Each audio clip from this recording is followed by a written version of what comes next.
بسم اللہ الرحمن الرحیم۔ سامعین، اب چلتے ہیں اگلی قسط کی طرف۔ بلبل فقط آواز ہے، طاؤس فقط دم۔ یوں بنانے کو تو انہوں نے البیلے اونٹ بھی بکثرت بنائے ہیں اور الٹے بانس بریلی بھیجے ہیں، یعنی درجنوں کے حساب سے عرب ممالک کو روغنی اونٹ ایکسپورٹ کیے ہیں۔ ان کے بعض اونٹ تو اتنے مہنگے ہیں کہ صرف بینک، شیوخ، غیر ملکی سفارتکار اور مقامی اسمگلر ہی خرید سکتے ہیں۔ یونائٹڈ بینک نے ان سے جو نایاب اونٹ خریدے وہ اتنے بڑے نکلے کہ ان کے ٹانگنے کے لیے ہال کے بیچوں بیچ ایک علیحدہ دیوار بنانی پڑی، لیکن انہیں دیکھ کر شیوخ اتنے خوش ہوئے کہ بعض نے اصل یعنی بالکل انہی جیسے اونٹوں کی فرمائش کر دی۔ اب بینک اس مخمصے میں پڑ گیا کہ ایسا کہاں سے لاؤں کہ تجھ سے کہیں جسے۔ پیٹرو ڈالر ڈپازٹ کے لالچ میں بینک کو ان سے تھوڑی بہت مشابہت رکھنے والے اونٹ تلاش کر کے چارے سمیت ایکسپورٹ کرنے پڑے۔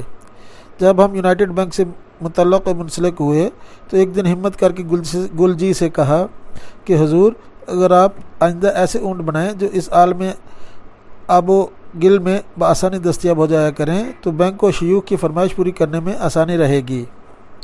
نوکری کا سوال ہے، اور ہاں، ان پر کبھی کسی بے پردہ خوبصورت عورت کو سوار نہ دکھائیں۔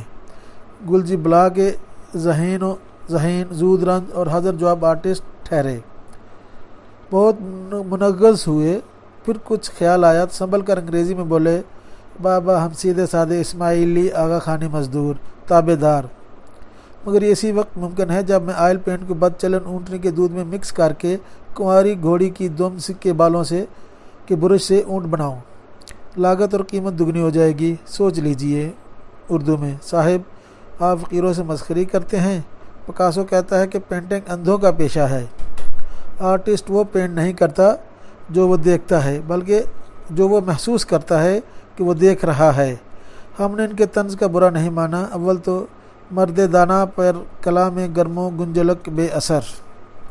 دوسرا، ہم نے کہیں پڑھا تھا کہ 300-400 سال پرانی راجپوت پینٹنگز میں جو شوخ اور نایاب ہلدی سے بھی پیلا رنگ نظر آتا ہے، وہ اس طرح بنایا جاتا تھا کہ پہلے گائے کو مسلسل کئی دن آم کے پتے کھلاتے، پھر اس کے پیشاب سے یہ پیلا رنگ بناتے تھے۔ یہی رنگ پکے ہوئے رس بھرے آموں، بسنتی چولیوں اور راجاؤں کی پرغرور پگڑیوں میں بھرتے تھے۔ بہرکیف گل جی کے اونٹ میں وہ گھوڑے والی بات پیدا نہ ہو سکی۔ ہوتی بھی کیسے؟ کہاں گھوڑے کی تابہ زانو گھنیری چنور شاہی دم، کہاں اونٹ کی پونچھڑی دم نہیں، دم کا ٹوٹا کہیے۔ مرزا کہتے ہیں کہ اس سے تو ڈھنگ سے شتر پوشی بھی نہیں ہو سکتی۔ ہر جانور کی دم کا کچھ نہ کچھ مصرف ضرور ہوتا ہے۔ مثلا لنگور کی دم درختوں سے لٹکنے اور گدرائے ہوئے پھل اور مادہ پر کمند ڈالنے کے لیے بنائی گئی ہے۔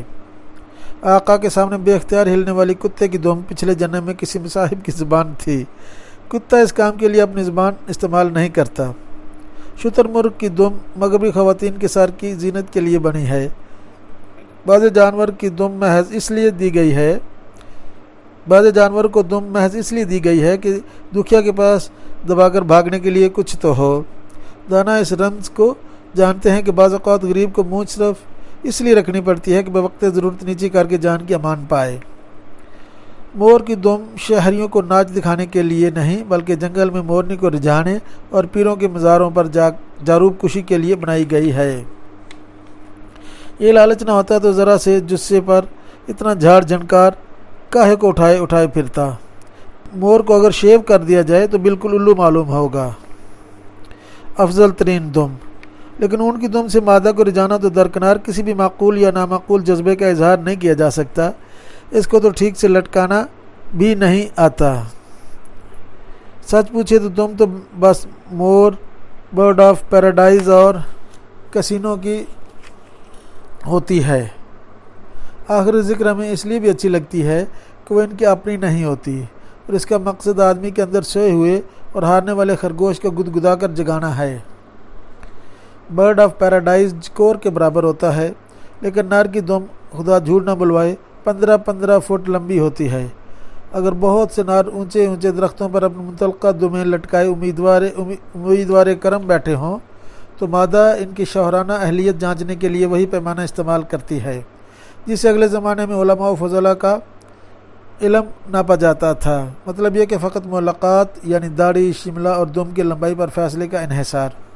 جس کی دم سب سے لمبی ہو، مادہ اس کے پرلے سرے پر لگی ہوئی منی سی چونچ میں اپنی چونچ ڈال دیتی۔ حقیقت یہ ہے کہ سب سے بامقصد دم بچھو کی ہوتی ہے۔ سانپ کا زہر کچلی میں اور بچھو کا دم میں ہوتا ہے۔ بھیڑ کا زہر ڈنک میں رہتا ہے اور پاگل کتے کا زبان میں۔ انسان واحد حیوان ہے جو اپنا زہر دل میں رکھتا ہے۔ لکھتے لکھتے یوں ہی خیال آیا کہ ہم بچھو ہوتے تو کس کس کو کاٹتے۔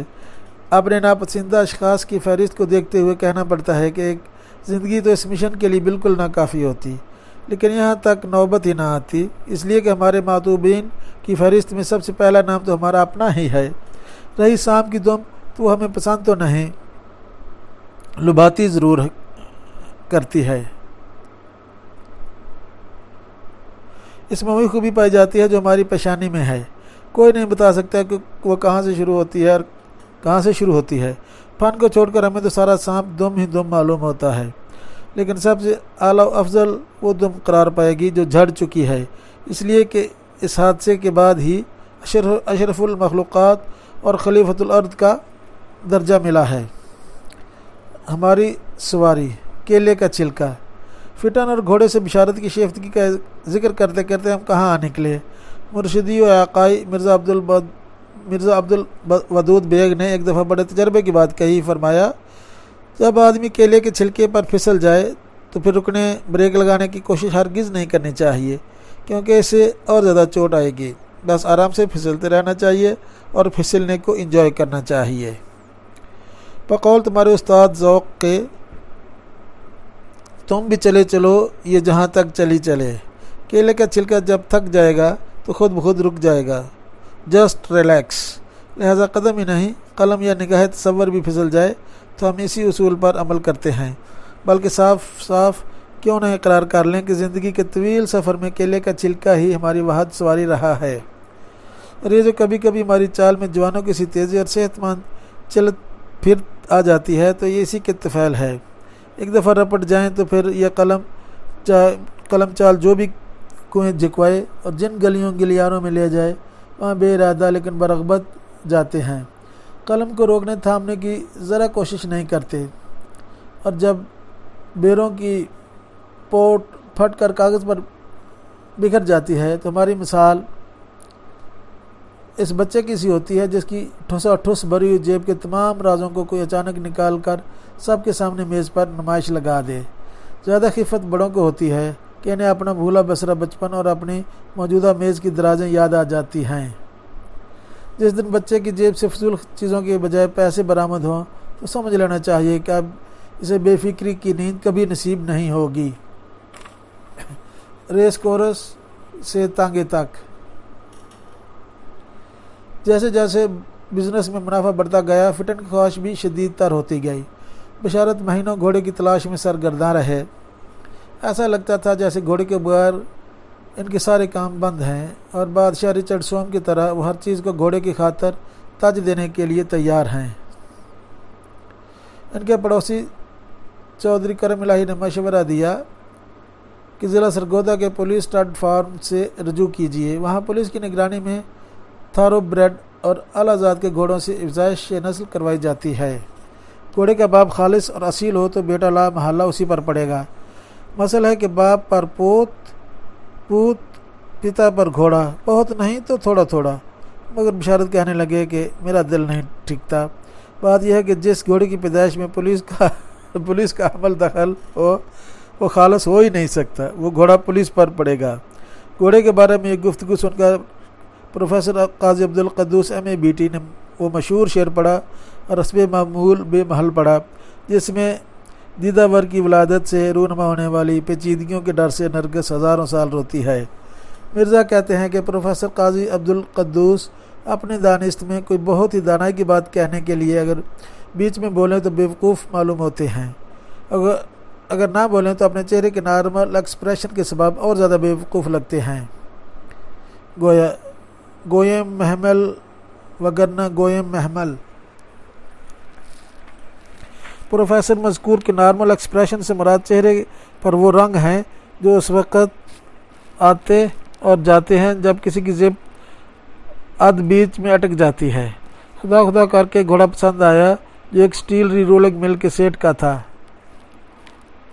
3-4 دفعہ اسے دیکھنے گئے اور ہر دفعہ پہلے سے زیادہ مطمئن لوٹے۔ اس کا سفید رنگ ایسا بھایا کہ اٹھتے بیٹھتے اسی کے چرچے، اسی کے قصیدے۔ ہم نے ایک دفعہ پوچھا 5 کلیان ہے؟ حقارت امیز انداز میں ہنسے اور فرمایا 5 کلیان تو بھینس بھی ہو سکتی ہے، فقط چہرہ اور ہاتھ پیر سفید ہونے سے گھوڑے کی دم میں سرخاب کا پار نہیں لگ جاتا۔ گھوڑا وہ جو آٹھوں گانٹ کمیت ہو، چاروں ٹخنوں اور چاروں گھٹنوں کے جوڑ مضبوط ہونے چاہیے۔ یہ بھاڑے کا ٹٹو نہیں، ریس کا خاندانی گھوڑا ہے۔ یہ گھوڑا ان کے اعصاب پر اس بری طرح سوار تھا کہ اب اسے ان پر سے کوئی گھوڑی ہی اتار سکتی تھی۔ سیٹھ نے انہیں ایسوسیٹڈ پرنٹر میں طبع شدہ کراچی ریس کلب کا وہ کتابچہ بھی دکھایا جو اس ریس سے متعلق تھا جس میں اس گھوڑے نے حصہ لیا اور اول آیا تھا۔ اس میں اس کی تصویر اور تمام کوائف میں شجرہ نسب درج تھے۔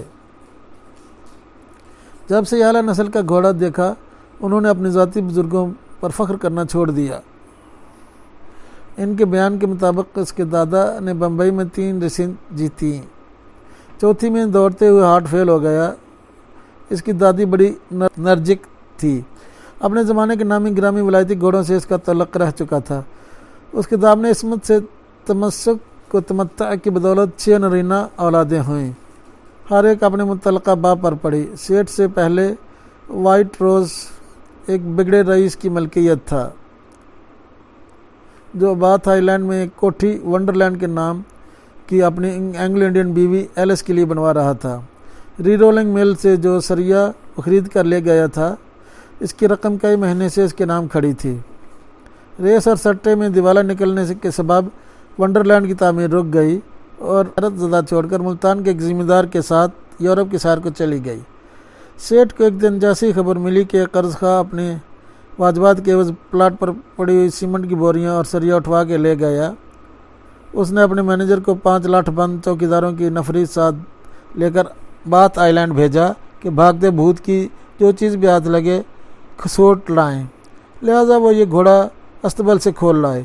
وہیں ایک سیامی بلی نظر آ گئی، سو سے بھی بوری میں بھر کے لے آئے۔